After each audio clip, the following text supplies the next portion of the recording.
You are watching and listening to Chris and Leicester Till I Die TV on YouTube and your favourite podcasts. Hi everybody, Jerry Taggart here. Now be sure to watch Chris and Leicester Till I Die TV by subscribing on YouTube and following them on social media for all the latest Leicester City news and information. Come on you foxes!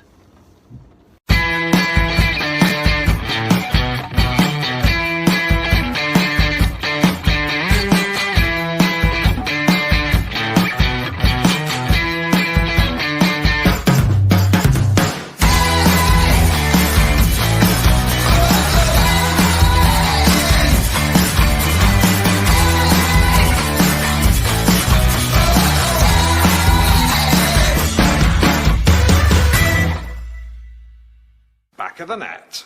You're watching Leicester Till I Die TV. Watch us on YouTube. Listen on your favourite podcast platform. Or ask your smart speaker to play the podcast Leicester Till I Die. Subscribe, like, follow, and join in now. Right, Chris. All white there, all white at the back. How the devil are we? It is Monday night, it is 7 o'clock, and I should have had a Leeds fan on this evening. He told me a minute to go he's had internet problems. It happens. Actually, in Yorkshire, they've only just got electricity, so we can't expect too much of them, can we? Brad's hopefully joining me in a bit. He's jumped on very kindly to help me out so that I'm not flying solo. How are we feeling? Your chance to get your views over about Wednesday's game. Not talking Brendan, because we're going to be talking Brendan tonight in a special with Brad again. Let us know. Let us know what your thoughts are. It was 1-1 at the end of the day, and I'm a little bit all over the place. This is where you can find Leicester Till I Die.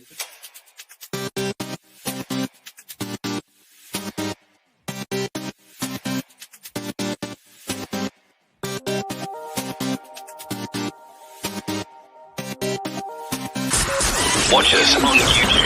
Listen on your favourite podcast platform. Or ask your smart speaker to play the podcast Leicester Till I Die. Subscribe, like, follow, and join in now. Yes, I was about to bring Brad in there. I can just see his finger in his screen. let's not go there. But let's bring him in. The devil are you, sir? I'm not too bad. I'm not too bad, mate. How are you? I'm all right, thank you. So you might as well just move in with me. We should become flatmates. I know, right? I just come in, save the day as always. You know, I just what I do. It's just what I do. You know, you should have a big S on the front of you. Well, there's enough for saying stupid, but I'll take that. That's most fans, I think, isn't it? You know. Well, yeah. Thanks for popping on. In fairness, the guy probably sort of didn't check his internet till he went to sign on tonight, and like at a minute to 8, it's like, sorry, mate, the internet's down. It happens. It's Yorkshire for you. We should just ask Dan. We should ask Dan's partner. She's she'll kill me now. She's from Yorkshire. She's not Lancashire, but never mind.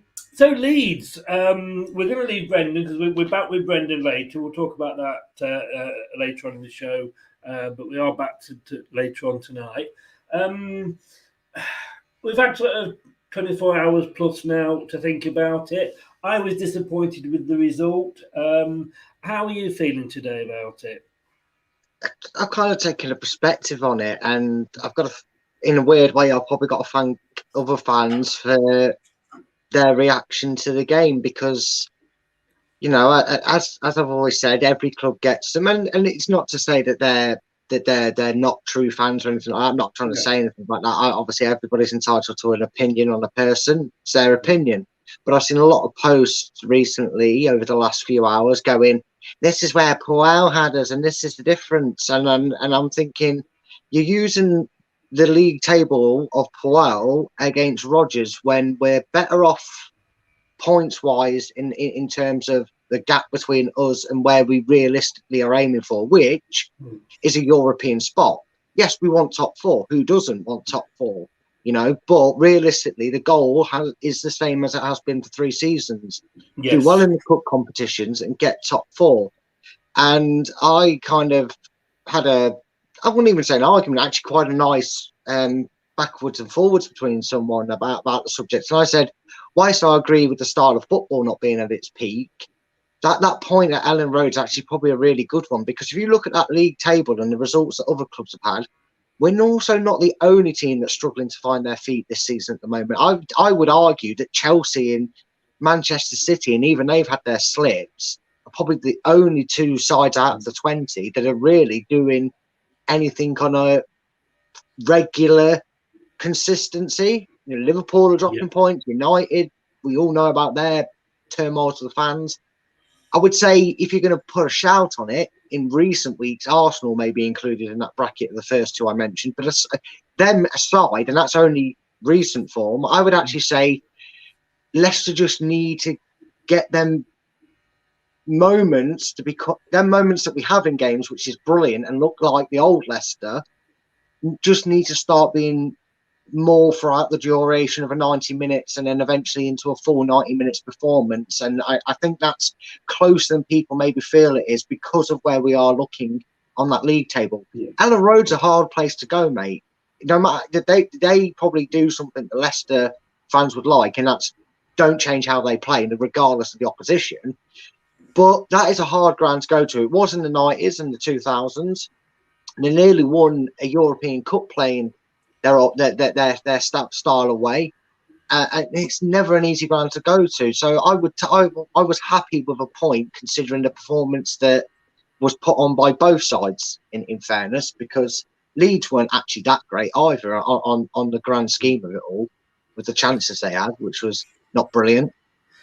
I mean, I think you made the point there, and 24 hours, you know, you calm down, you look back at it, you're more, you got a better perspective than, you know, the same day as the game. You know, like you said, you know, the top, well, we thought the top the top 4 was nailed on. I think it's probably going to be the top 3 that, you know, you knew that it was going to be in any order: Chelsea, Man City, Liverpool. Thought Man United might be in there, who knows? But, you know, you look at West Ham this season, they're third now. They've just beaten Liverpool. Anybody can beat anybody. And, you know, I think maybe, and this is, I'm talking from my point of view here, but maybe sort of it's for other fans as well. I don't know, let us know. I expected a bit of normality back this season. We've had 2 seasons with the COVID when there's been no fans in and form's gone out the window, and I don't think you can necessarily judge managers, etc. And I kind of thought this season, great, it's going to be back to normal. You know, 4th in the table will beat 3rd in the table. You know, Chelsea would beat Burnley. They did. You know what I'm saying? And it kind of has carried on still being, and it's great for football. It's the fact that anybody can beat anybody. But West Ham, you know, they're flying high, like I just said. But it's only their 2nd season of flying high. You know, we've had 2 seasons of flying high. Yeah, and the reason, whether we like it or not, in recent years, the reason, you know, a lot of people will always consider the top 6 as it is to be the top 6 is because teams like West Ham, teams like Leicester, and teams like Everton in years gone by have been able to sustain, you know, making the European spots a kind of a cozy home for a few seasons. But it's the longevity that these teams struggle to be able to hold up against. I know over the years we've seen rise and falls of clubs. You know, the Newcastles, the Leeds are 2 that we can just mention straight off the bat. I mean, there's what, I would say 7 or 8 teams that don't play in the Premier League anymore that I watched growing up. Your Wimbledons, your Forests, your Blackburn Rovers, that are a distant memory to the Premiership. You know, we might sound like we're biased because we're big followers and advocates and lovers of the Premier League. You know, it's the crown jewel of English football in terms of competition in league form. You know, Obviously, the European competition is the Champions League, but in English, in terms, it's a crown jewel for every club to reach. And one of the hardest things, aside from staying up once you get promoted, is maintaining that consistency. And when you hit a level, you know, Leicester and West Ham, respectively, are probably the two teams right now that teams are looking at in a weird way, sort of going, in a weird way, as much as I'd rather my team to be there, please keep going. One of you two just keep chipping away and keep making yourself feel more comfortable and more warranted to be in them positions, because you can't just do it for 2 seasons and then go 11th, 12th, 9th, 7th and still say, well, 3 years ago we was in Europa League playing Napoli, so we deserve to be up there again. No, you have to maintain that. You have to do that. Unless they're off the pitch doing all the right things, the training ground improvements, the recruitment we're bringing in. But this is going to be the point. This is probably like, you know how you say you have second season syndrome with a team that goes up? Yeah. And then, you know, Sheffield United were the last victims of that. And I think this is Leicester's season, where if they can recover from this start, this quarter of the season, if you will, and we get to May and we're talking Leicester finish 6th, let's say just about 6th or comfortably 6th, wherever way you want to look at it, and they get into Europe and all of a sudden we get to like at least a minimum quarter final in the FA Cup. We're already in the quarter final League Cup, and sod it, let's top the group and get to the last quarter final or whatever stage it is of the Europa League. I don't think there's a Leicester fan out there that if they were told that in August wouldn't take that right now. I wouldn't have taken that before a ball was kicked. Leicester can still sort this out. And if they do that, I think, you know, without trying to look too far ahead, because we don't know what's going to happen. And I know we're going to talk about a certain subject on it tonight, later on, but Leicester fans will probably feel that, right, now we've earned our stripes. You know, we've got our scouts honour. We've got our scouting badge for globe trotting around Europe. Leicester will then start to be looked at in a different light. This is just a journey for Leicester, and it's only just begun. It's up to us to continue it. I think that with a lot of fans, you know, the better you do, the more I think, you know, your expectations rise, obviously. And you know, I mean, Louise, as Terry said there, it was a strange. Well, it was, for me, it was a strange weekend for results. So I got 2 points in the long ball prediction game. You got 6.5 somehow. I don't know how you managed that, but it was, you know, who would have seen, like, you know, Chelsea only getting a point against Burnley? That was one of my bankers. I thought that was sort of nailed on. Who would have seen West Ham? Sorry? It was one of mine as well, I think. Yes. Yeah. Who would have seen the West Ham Liverpool? And who would have seen the Norwich result? You know, where the hell did that come from? Not that it did the guy any good, of course. But no, you know, it's strange, you know, win a game, your job's not safe. God help us. But you know, as you look at the table, like you say, well done to West Ham. West Ham are doing what we've been doing, but we've almost had a couple of years start on everybody. I mean, you know, we had when we won the Premier League, we didn't go on from that. We kind of stagnated for a couple of seasons, and we went through a few managers. You know, we've had a couple of good seasons now, a couple of fifths, 2 seasons consecutive in Europe, the FA Cup. Yeah. But other clubs are catching us up. You know, West Ham are where we were 2 years ago, I think now. You know, Arsenal have come back, who they've been out of it for a few seasons. Spurs are likely to. You know, Brighton, you know, they're doing it. Not for much longer. Brighton will fade away. Yeah. I did a pause there for you to come in with that. I don't know. I think Mr. Potter's got a great future ahead of him. But, you know, Palace, all you know, aren't. Well, they fooled me because I had them as one of the favourites to go down. But Patrick Vieira's proven, you know, he knows what he's talking about. So there's a lot of clubs, not just us now, that are going for that 4th, 5th, 6th positioning. And like I say, where we had a couple of seasons start, the other clubs are up there with us now. Yeah, they are. And I think Leicester fans should actually be happy to see that. I know it doesn't look great on paper. We're 12. You know, we've got funny enough, do math, it's 11 clubs ahead of us, and probably Really? after. Yeah, I know, and probably the way Leicester have developed over the last 2 or 3 seasons, like you said, with what they're achieving and what they're winning, is, it's probably testament, because if we looked over the last few seasons, we probably were looking over our shoulder and going, I'm not really bothered about Arsenal. I'm not really bothered about Tottenham. I mean, don't get me wrong, it's still not changed about Tottenham. They're still crap. But, we weren't really thinking about maybe a West Ham, because they were up there last season. They were probably the first light, but we weren't really worried about an Everton. We weren't really overly worried about a lot of clubs. And I think Leicester fans should look at that in a different light. And they should look at it in a way as to go, like you said, we set the benchmark.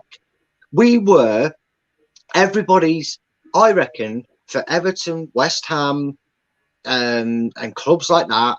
I don't want to say Newcastle yet, because I know they've got the money. It's inevitable. It's like Thanos turning up in Avengers. It's inevitable.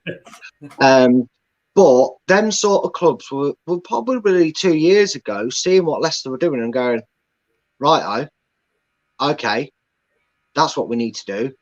Yeah. And I think teams are just doing to Leicester what they did the season after they won the Premiership. They gave us the plaudits, individual fans, maybe not so much. Well, no, I give credit where it's due. The media, were force-fed the humble pie, but they ate it, And that next season, we felt that Leicester were kind of, every opposition was coming at us with a point to prove. And I think that's just happening this season. And I think the reason it's not going the way that it did that season is the extra quality we've got in, which is no disrespect to the squad that obviously won us the goddamn thing, but we all know in terms of quality we have now and what we had then, on paper they are quite different. And I think the thing is, there's probably a bit of fear with fans, clearly by the posts that I'm seeing, that they're fearing that like you've suggested, that fall off season is going to happen now, instead of directly after it happened when we won the league. And if you look at the situation, that just means that Leicester have got to try twice as hard as they already are to maintain their position as the alpha outside of the six, if that makes sense. They've got to prove that, yes, not only do we get the jump on these teams early and start developing and planning and doing things structurally right with our hiring of manager and our buying of players, because we've had 2 years doing this, and now other clubs have kind of started taking the same approach as Leicester. We've now got to turn around and say, well, we're not ready to give up the prize lands just yet. This is our hoist. We started it. We're here to end it. And if we just can get it clicking, I'm sure Leicester will be talking about. We'll be sat here in May talking about how Leicester had a great run of 20 odd games and finished 5th or 6th, and we're looking forward to yet another campaign in Europe. Somebody clip that just in case.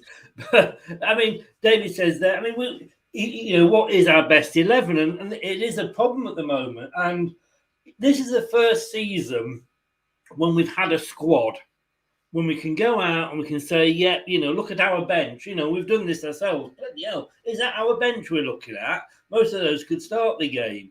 And we are, we're in 4 competitions at the moment. Yeah, okay, we've not started playing the FA Cup yet, obviously. But, these games are coming thick and fast. For 3 weeks on the trot, we had 2 games a week. And I know you've got they should be able to play it, blah, blah, blah. But we know, that it's hard. So we asked for rotation. But of course, with rotation does come that problem of what's your best 11. And once you find it, you can't stick with it for every single game. But we're in that position now. Yeti Boy says it's an excellent point. Good evening, Yeti. How the devil are you? We are only 2 points off 6th place. I mean, just before I came on, I was looking at us this time last season. Okay, and we were after 11 games, we were 4th with 21 points. Now we're 12th with 15. Now, if you look at it like that, that's bad. That doesn't look good. But 6th place, who funnily enough were Man United, can you believe? Tottenham were top this time last year. That didn't last either, did it? But like Yeti says, other teams are struggling as well. So it's not. It means the gap that we've got to get back to where we were this season isn't as much as it would have been last season, if that makes sense. No, of course it's not, and it's a very good point he makes. I think people just look directly at the table and go, "This is a disaster," and they don't take the whole table into account, because if I said to you Leicester 12 and we're expecting 6, people would just all instantly go, "Oh my God, we're halfway down the table. The season's a disaster. Throw it in the bin. Oh, it's going to be a miss." And then, but what if I told you, and if someone said to me like that, and said to me, "Oh, how are Leicester doing in the table?" "Oh, it's been a bit hit and miss, but we're 2 points off 6th." That person would walk away going, "Oh, well, we're not doing too bad then this season. We're not, it's not been the best of starts, granted, but 2 points off Europe, that's more than make up a ball. That's easy work."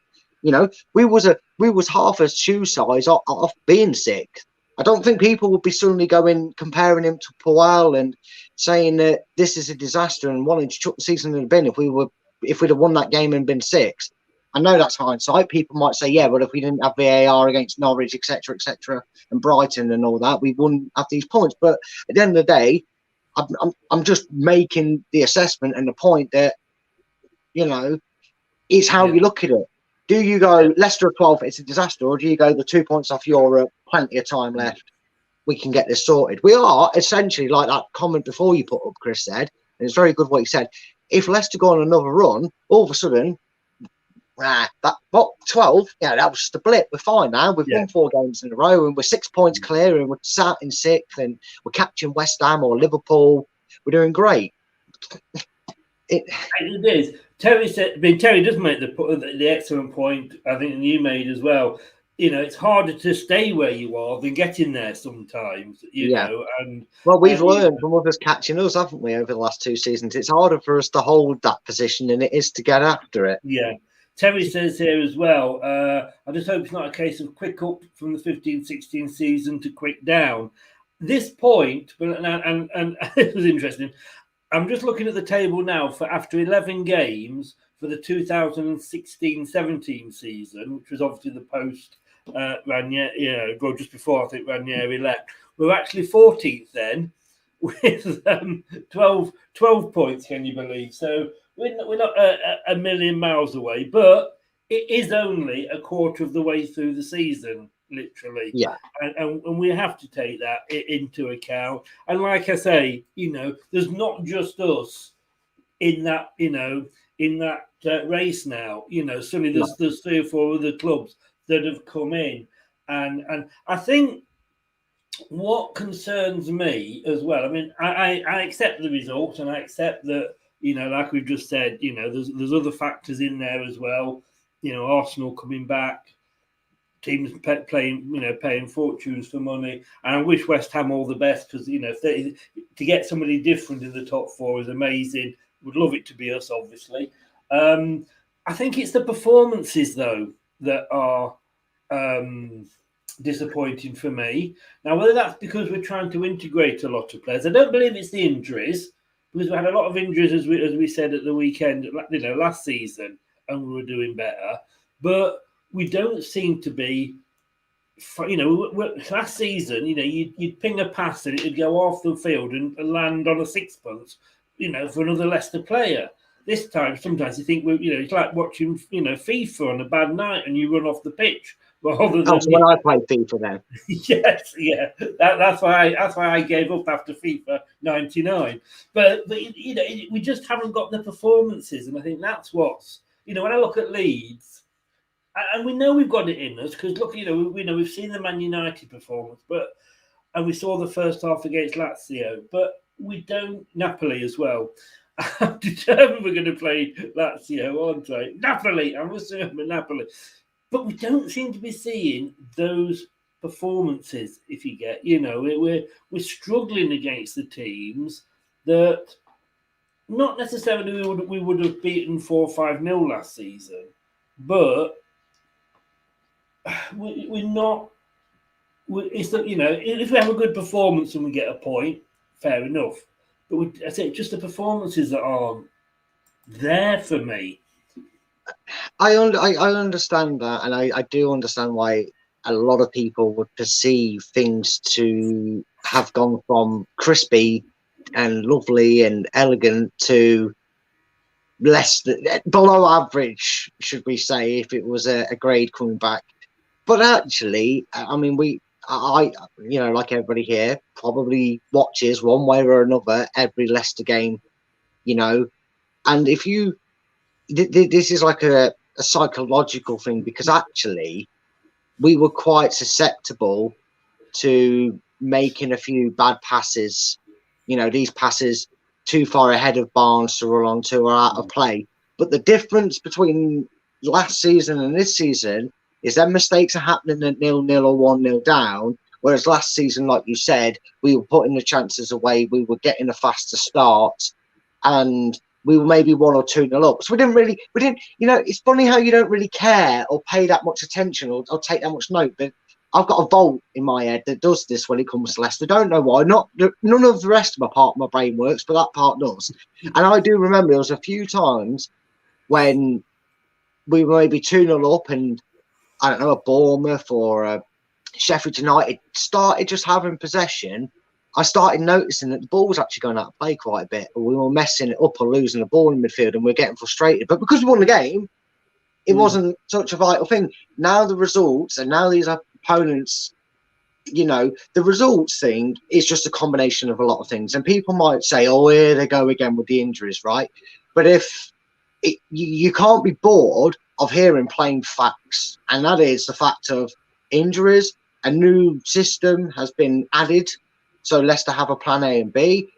There is a lot more depth in the squad of quality, so that, and the players that have come in have got to adapt to life at Leicester. They've got to adapt to our training regime. They've got to adapt to working two systems. They're probably not used to working two systems at their other clubs. They probably stuck to a very structured system.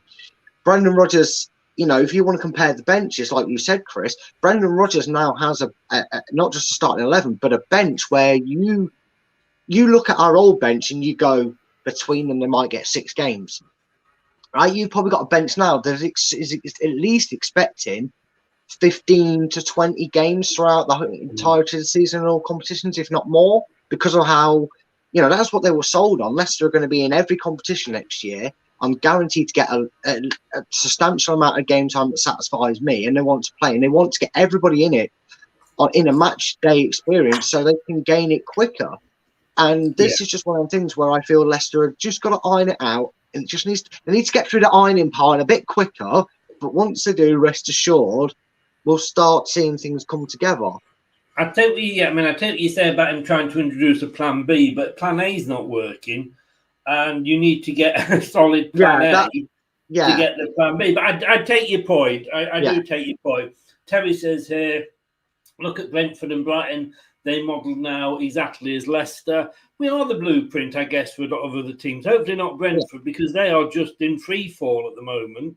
And that was my one prediction, that they were going to be the best team out of the 3 that came up. 4 they've lost now on the trot, which is, they must be worried. They're slipping down quicker than a horse knickers on a good night. The international break's probably done them good, to be fair. Sorry, say that again. I think Brentford, for them, the international break's probably done them the world of good. With the fixtures the fixtures they've had and lost, they're probably frightful for it. I think it's probably good for Leicester because none of our English players are really involved. Yeti says, are you a Lazio fan? Yeti, all it is, believe it or not, is that Legia Warsaw, their new badge is simply a black L on a white circular background with a black circle edging, and I see the L, and it just makes me go for Lazio every time. We'll get them in the next round, don't worry. Then I'll be happy. Then I can talk about it. David says here, I would feel hopeful if I know what our problems are. Is it really injuries? One game the defence is terrible. Next game our passing is slow. Or Yuri and Adams is off there. There are a lot of variables, and it's not. And maybe that is a good, not saying not a good thing, but maybe that's the fact that Brendan is saying, "Oh, right, we were," and whatever he comes out and says after the game is purely for the press. Yeah, because he listened to manager that's going to say, "Yeah, we were shit." And that player didn't do what I wanted him to do, and he'll let the odd one out.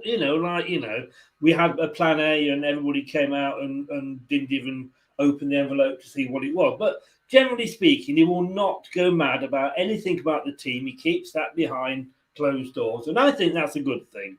So he'll come out and he'll do all the general PR stunt and what have you. But maybe he looks at a game and goes, right, that was really bad. Let's sort that out. And of course, you're sorting one thing out, but then something else goes wrong. And like you say, sometimes you just got to say, it's not our season this season, and...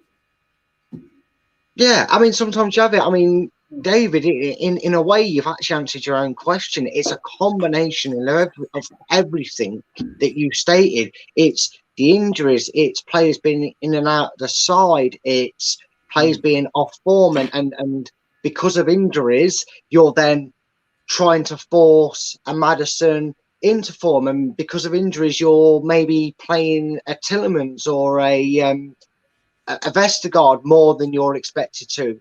And Tillemans has had a hell of a year considering he was at the Euros. Soyuncu, you're maybe they wanted to pull him out for more than the game or two that he was out for, so he could get his confidence up. And I know he'd had a better game against Leeds. I don't think, like I said, Stod's law that the goal went in because that was a perfect ball in. I know, I don't think really the defence had much of a struggle aside from that.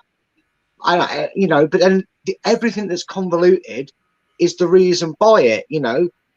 Did he want to pull Soyuncu out for maybe longer? Well, if he did, he couldn't because Evans was then suddenly injured and he had Vestergaard, and then he wanted to play a 3 because of who we were playing, so we had to go with Soyuncu.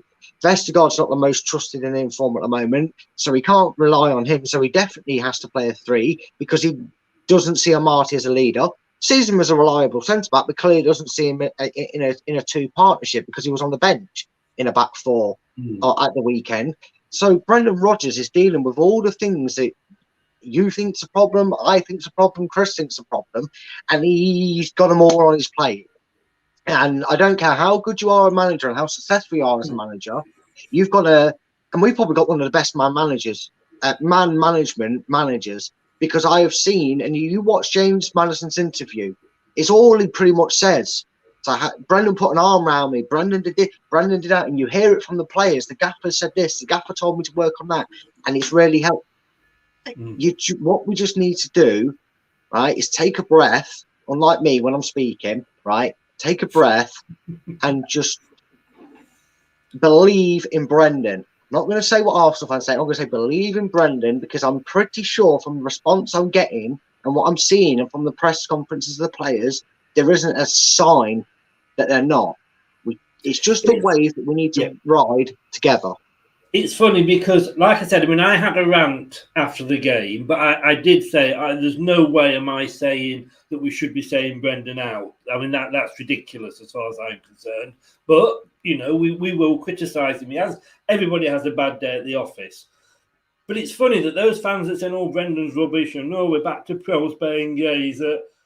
Oh, shit, no, he's not leaving us to go to Tottenham. He's not doing, it's. But the point I wanted to make was, and everybody's saying here that people have worked Leicester out.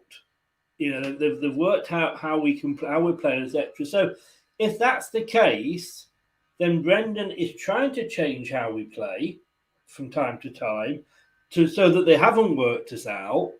But players have got to get used to that. And it doesn't always look pretty because, we're doing it differently, and I thought you were going to be there, but you're not this time. You can't just say to somebody, this is the new system and you've got it like that. So if other teams have worked us out, maybe that's what's happening. Maybe Brendan's gone, yeah, you have worked, right, we need to change this a little bit, but it's going to take time. Yeah, mate, that's something that we was touching on and saying a lot of at the start of the season. We was even talking about it through pre-season, and I know you respond with plan A is not really working, kind of like a stable plan before we work on a plan B. But that's probably the reason why. And again, to the point that's still on screen, it adds to that. Brendan's now gone, right, we're not going to get through on plan A. Clearly teams have figured this out, because I rarely hear him these days in his press conference talking about the counter press that Leicester normally do. And we've also heard Brendan say that he plans, and by the sounds of things, what he's pretty much saying is he plans the training session for that week based on who we play.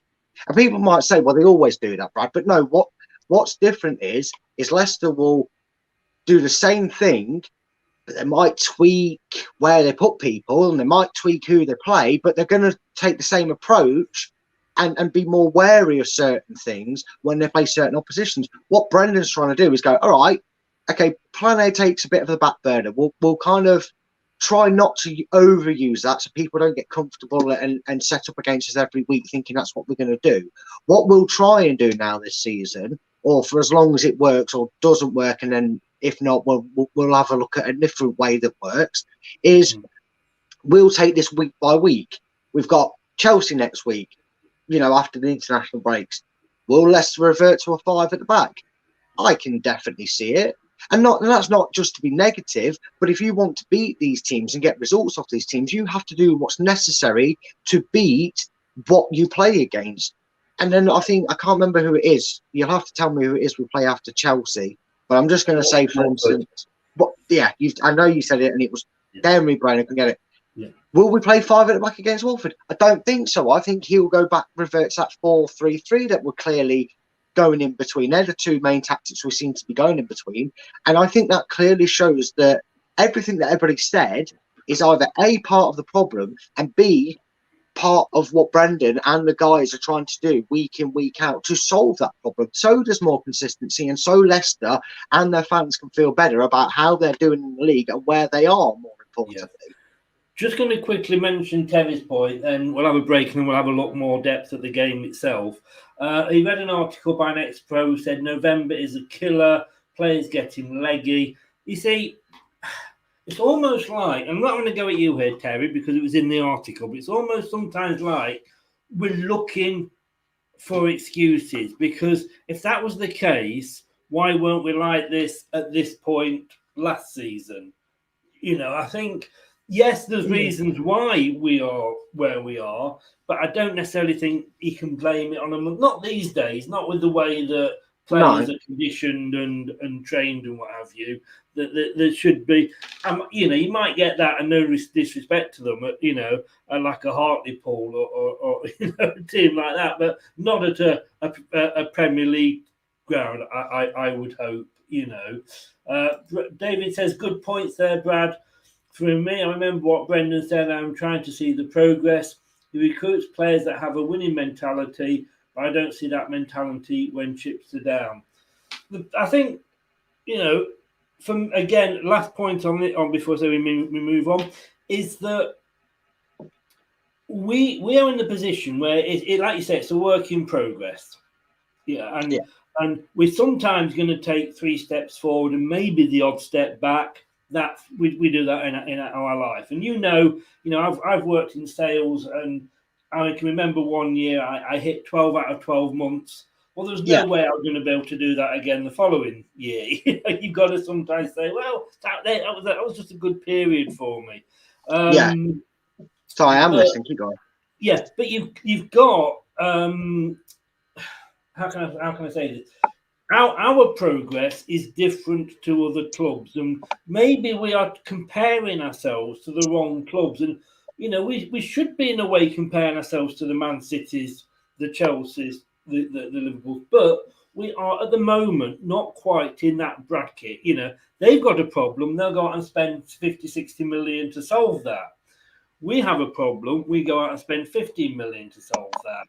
And that's the difference. I think that is the difference. But like you say, it's that we've got to remember we're learning to walk. Let's not run just quite yet. We'll just have to take this very quick 10-second break, and then we will be back and we'll talk a bit more about the game itself.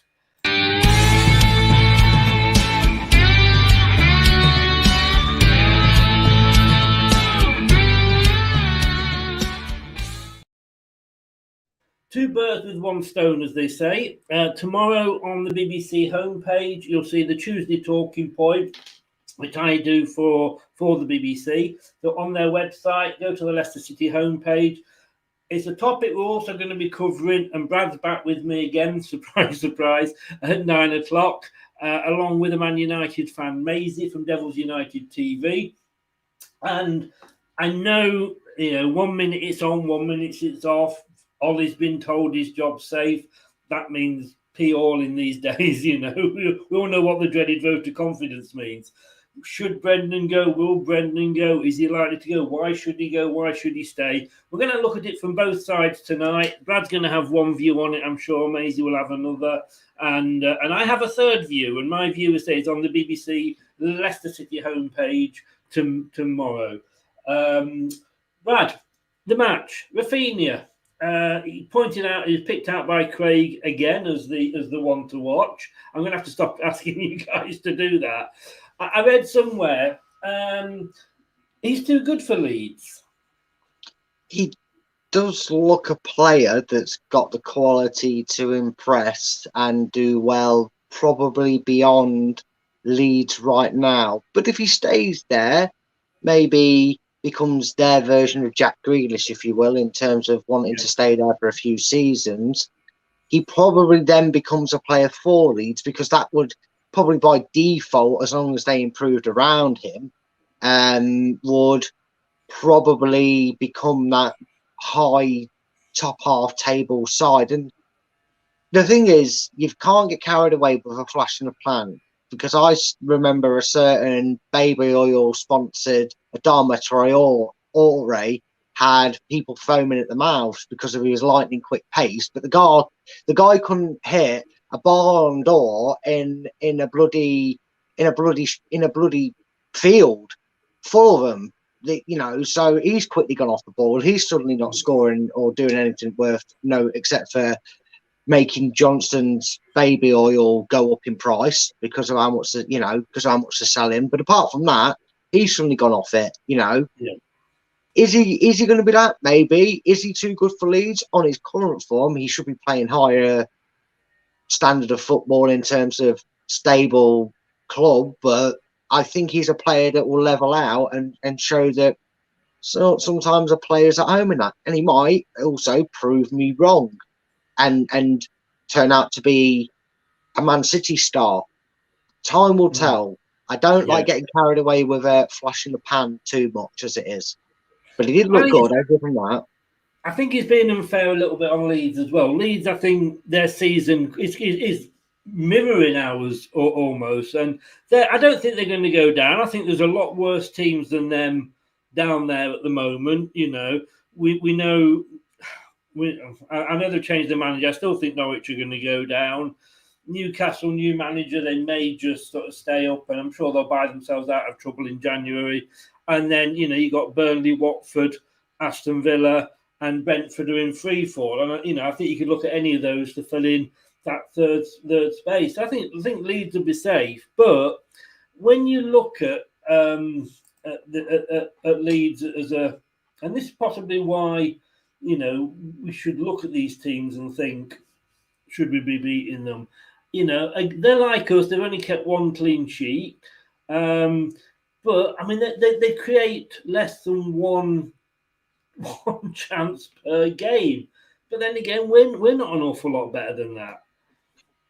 No, we're not at the moment. And again, apart from, your Norwiches and obviously Newcastle pending, and then they're waiting for a certain month to come around to spend the money, I would say everybody's up their level, up their game. And that is probably why I said earlier in the show that only two teams have shown enough consistency, because as we've seen by the results, not just Leicester's results, but Leeds' results, West Ham's results, Newcastle, not Newcastle, Brighton's results, teams like that we're looking at and going, Crystal Palace, we're going, bloody hell, all right, fair dues, calm down. You're almost as if these teams have done what, how I said, like the West Hams and Evertons are looking at Leicester going, oh, all right, we're far off the mark, are we? We'll prove you wrong. We'll recruit better. We'll get better players in and do that. they've probably looked at teams like that you've just said, Chris, and gone, oh, well, your place is going to be 13th, 14th, 15th and lower. And them clubs have been taken back and gone, no, hold on a minute. If you think you're good enough to challenge that, then we're good enough to take your spot and start working our way up the ladder.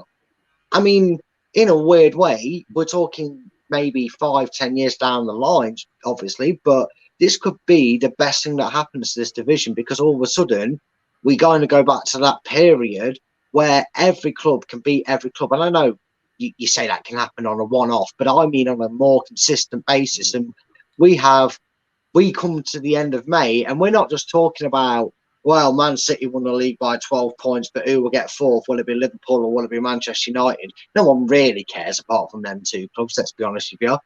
I think in 10 seasons' time, if clubs keep improving and progressing in the way they are, we're going to be going into the last game of the season and having 8 teams that could make Europe.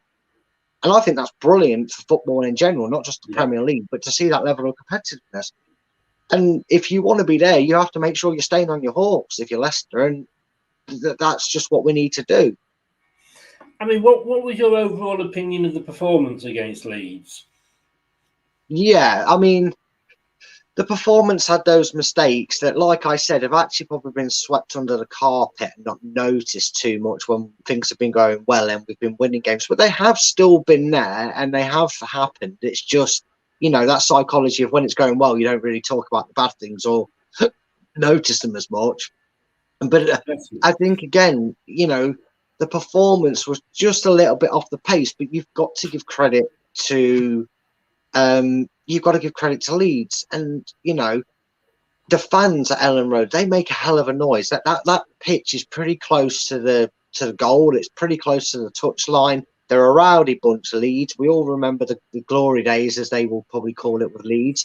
And obviously, I'm talking only 90s, not way back when they were giant, probably classed as a really big club. But still, the emphasis stands. Ellen Road's a difficult place to go. The last season and a half, every game was a home game, essentially, because there was no advantage. It does help. And when you're the home team and you're playing a team that's in similar vein of form to you, even though the affair might have been scrappy, you feel like you've come out the better team. And maybe there's Leeds fans that think they were robbed of a point and should have got all through themselves. But if you sit down and turn the crowd noise off and just watch that game, you probably get depressing flashbacks to the pandemic, unfortunately. But you'd also then probably look at the game in a different light and go, actually, yeah, Leeds had 66% possession and Leicester only had 33 or whatever, 34 or whatever, right? But then you go, but in terms of Casper, didn't really do anything. And that's something that fans probably read too much into when it's not going well, is, oh, well, we were really bad and we only got a point against Leeds. Well, Leeds were pretty awful, and despite having a lot of the ball, they did have double our goal attempts, 18-9, and we didn't manage to block any at all. But as I said, the main stat obviously is stuck the ball in the net just the same, mate, didn't they? That's what, yeah, exactly. That's exactly what I'll always refer to anyone that wants to throw it out to me. How many times did they put it in the net? One. How many times did Leicester put it in the net? One. Well, there's your answer to that. BBC said both managers will be happy with the point. I think that's fair. I think that was fair. That's a fair statement. And people might laugh and say, no, yes, obviously we want to go to Ellen Road to get more than a point, but we just come off a bit of a damp squid. We weren't able to also pick up the 3 points we were hoping for in Europa League. And a point away from home, we were always saying, mate, if you can pick up points on your away days, you've just got to sort your home form out and you'll have a good season. Leicester had just been torn apart in 20 minutes of football against Arsenal after beating Manchester United 4-2 and putting a few more string of results together. This was probably one of them that, knowing the lads have got a week and a half and there's a few more players probably not getting picked for the international team that are going to be around that training game, but they have more time to work on it and they go into the next game, which ironically is against first in the league Chelsea, but they go into there with a bit more cohesion and preparation. And they've got a platform to build off, and that was probably something that no manager wants to go into that international break taking a beating, do they? No. So I think both teams, given their form and that, would have been happy with the point before kickoff. Looking at our home form, we've actually got 7 of our 15 points are at home, so it splits it right down the middle. Although I do have to smile because, and maybe this, you can see why Dean Smith maybe went. Aston Villa's last 5 home games were all defeats. But Leeds manager Marcello Bielsa said that his side created double the amount of danger that Leicester did. But with all their opportunities, Leeds forwards never looked like scoring a second. Only Rafinha seemed to have that clinical quality. Yeah, he did. And again, it stresses the point. Someone could come in here and say, oh, well, we were lucky against Leeds because they had whatever it was, the total of shots. I think they had 18 shots to 9. I would ask, even the goal wasn't technically from inside the box because it was straight through from the free kick. So apart from that Harrison miss, does anyone remember a shot that Leeds actually had where we were going, oh, God, how has he missed that? Or, oh, what a save, Casper, that should have gone in? Because I don't. I genuinely don't. So this is why he doesn't, I wouldn't say, the way it does, to quote Peter Griffin, he can grind my gears when people go, we've just been battered, we were well lucky, they had 13 shots and we had 4. Well, if we had 4 shots from around the penalty spot, one-on-one with a goalkeeper and scored all 4, and they had 13 shots and they went into Rhodes Head from 25 yards out, I would say we were the better attacking threat because we were in more threatening positions and doing more with the ball. We were forced, if anything, I would love for someone to sit there and just click their way through every clear-cut chance that Leeds had and look and bring up a map. I'd do it on my board if I could, but just do a little dot-to-dot sort of thing of where they had the shots from. Because I guarantee you there's not many from inside our box that Leeds actually had out of them 18 shots. I'm just saying if I've got that. I haven't got that. That's one of the facts I haven't got, to be honest with you. Honestly, mate, I reckon that graphic would show a good 70, if not 80% of Leeds' chances were outside the box. Yeah. And if they were inside, they weren't from the best of angles. No. Here's Roger's reaction to the game. For us to put that effort in and show the courage to keep going, we created some great chances but failed to make the final pass and finishes. The supporters will go home proud of the team. It's kind of those. I mean, like I've said before, I love the fact that Brendan doesn't wash his dirty linen in public. I mean, we always used to have a go at Wenger. He used to say, "Oh, I never saw it," but that was his way of doing the same. In fairness to him, and we never know what will go on, sort of in the backwards. But I think I can't say that I watched that game and felt proud of the team. No, and I wouldn't say the same either. I wasn't not proud of them though. I always saw a willing to effort and try something, and I can see what Brendan's trying to say. If you look at the bigger picture, we probably missed a few opportunities to make a quicker pass, granted, and I will say that.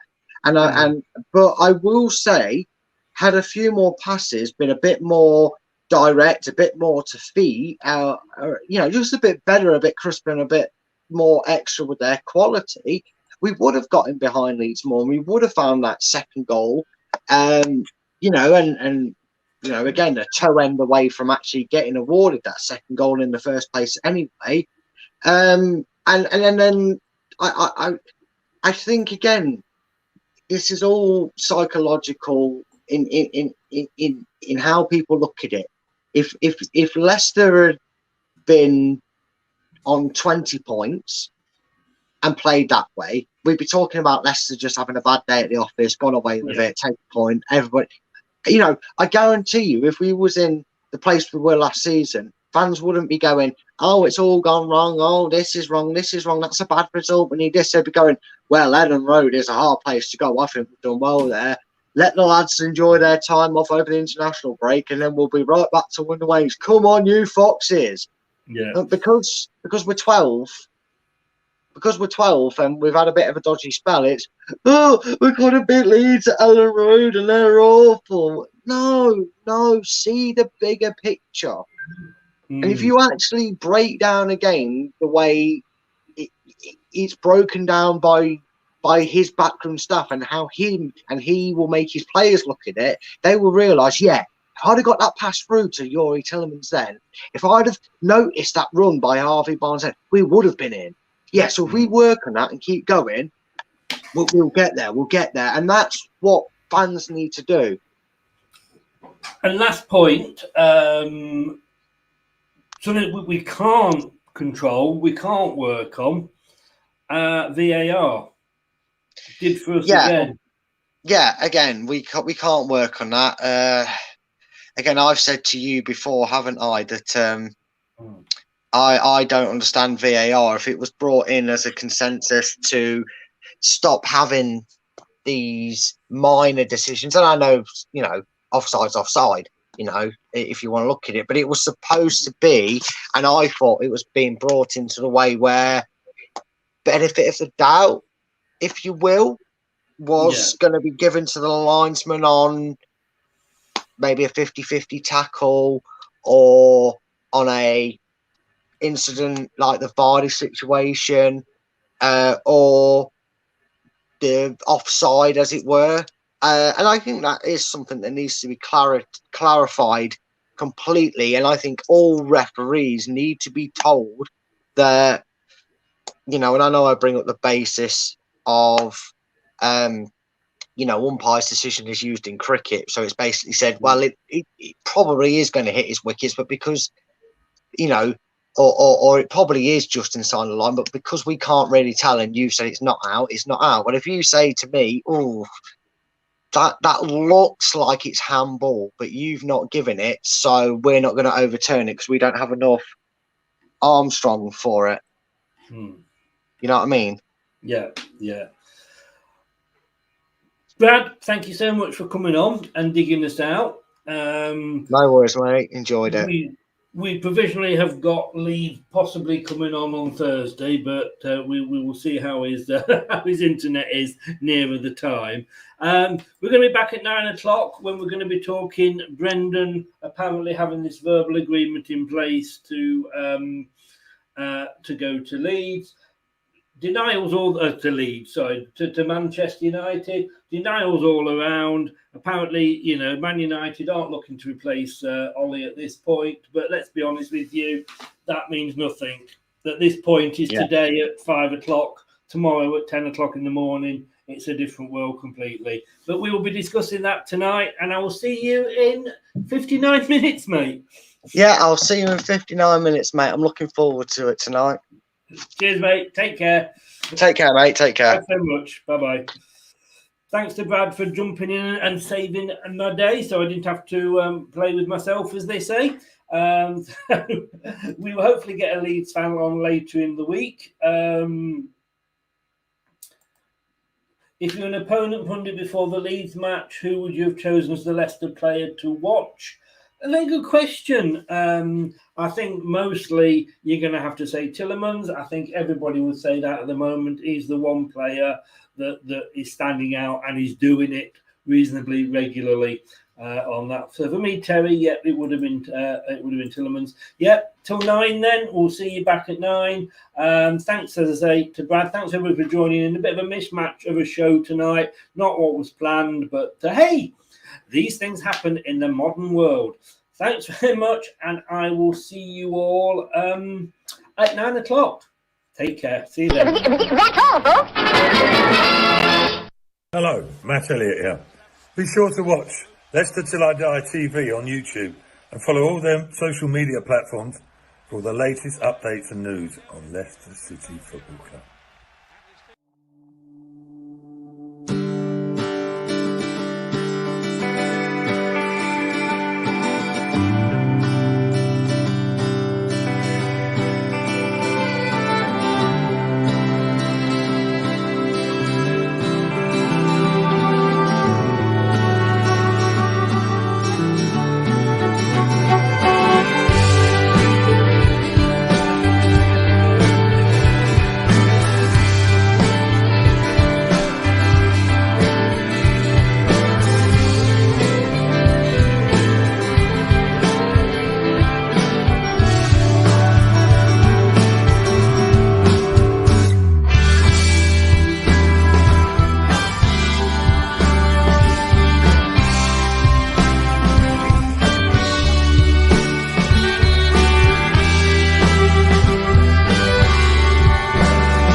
us on YouTube Listen on your favourite podcast platform or ask your smart speaker to play the podcast Leicester Till I Die. Subscribe, like, follow, and join in now.